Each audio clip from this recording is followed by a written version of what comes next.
Yap.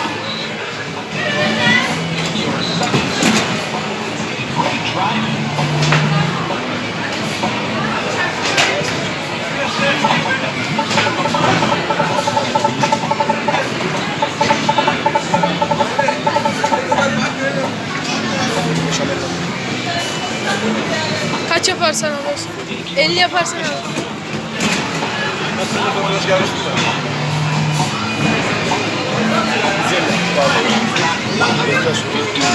Hangisi alalım?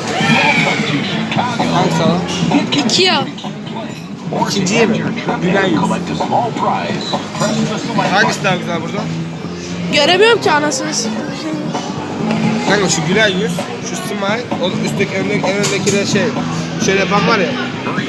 O. Tamam ikinci al. Tamam dur bekle oraya göster. Önce şuraya göster.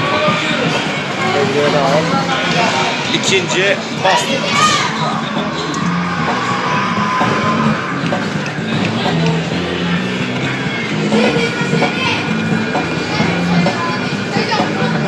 Videoda iş yaptık.